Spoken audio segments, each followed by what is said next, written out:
Just as Zelensky asked Trump for Tomahawks, Russia launched a massive bombing campaign on Ukraine's energy facilities.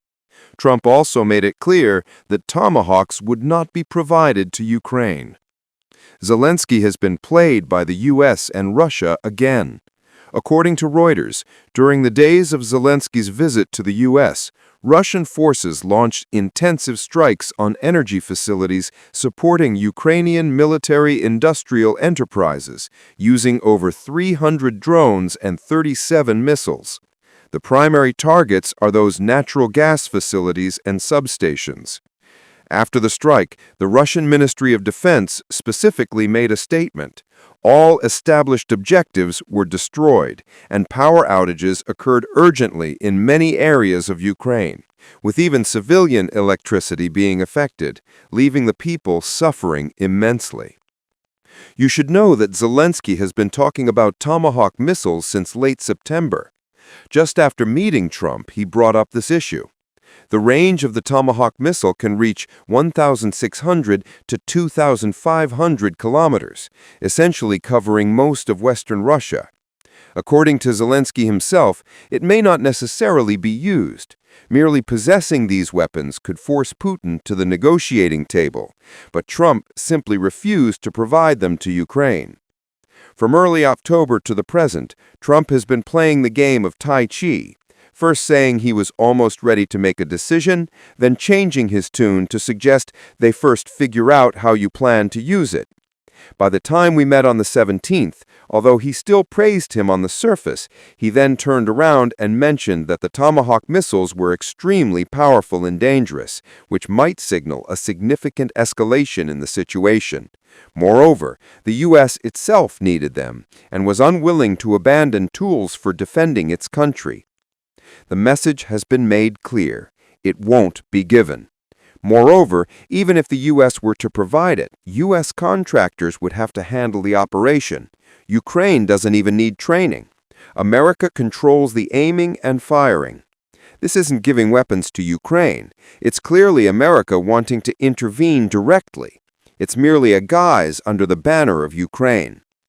Putin has long made his stance clear. Without direct involvement of American troops, Ukraine cannot effectively use Tomahawk missiles.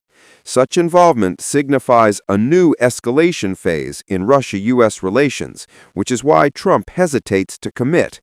After all, he's already had several productive phone calls with Putin, clearly prioritizing swift conflict resolution over Ukrainian losses. Moreover, Zelensky and Trump are fundamentally out of sync. A former senior analyst from the U.S. Department of Defense spoke bluntly. Zelensky wants the Tomahawk missiles to prolong the war, while Trump aims to use them as leverage to force Russia into negotiations. Their agendas are completely different, yet they still expect to cooperate seamlessly. Even if the Tomahawks were actually given to Putin, it would have been mentioned earlier.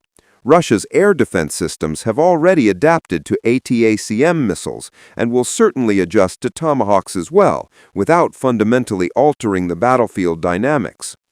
While Zelensky was busy with diplomacy, Russia was not idle. Since early October, Russian forces have launched strikes on Ukrainian energy facilities almost every few days. The objective is very clear. Specifically targeting facilities that supply energy to military-industrial enterprises for bombing. This move is indeed ruthless and highly practical. Each round of strikes can slow down Ukraine's war machine. As the conflict is about to enter its fourth winter, Ukraine's already strained energy reserves are under further pressure, with Russia specifically targeting energy infrastructure. By the height of the severe winter, not only will frontline troops suffer, but civilians in the rear will also endure hardships. Meanwhile, Zelensky continues to haggle over Tomahawk missiles with Trump in Washington. Even if they materialize in the end, they won't address the immediate critical shortages. Russia possesses missiles, targets, and the execution capability to act. Today they bomb the power plants in Kyiv, and tomorrow they destroy the oil depots in Kharkiv. The rhythm of strikes is entirely in their control. Ukraine's air defense system can hardly intercept many Russian missiles, while domestic power supplies are plagued with frequent outages, and military production suffers as a result. Under these circumstances, placing all hopes on U.S. aid, especially on the Tomahawk missiles, which America itself is reluctant to provide and may not even be effective, seems somewhat unrealistic. The initiative on the battlefield is not with Zelensky at all. Whether the Tomahawk missiles can be delivered remains uncertain, yet Ukraine's power plants and oil depots have already endured round after round of bombardments. Instead of harboring unrealistic hopes for those Tomahawk missiles, Zelensky would be better off focusing on how to counter Russia's frequent airstrikes. It's time to consider sitting down for peace talks.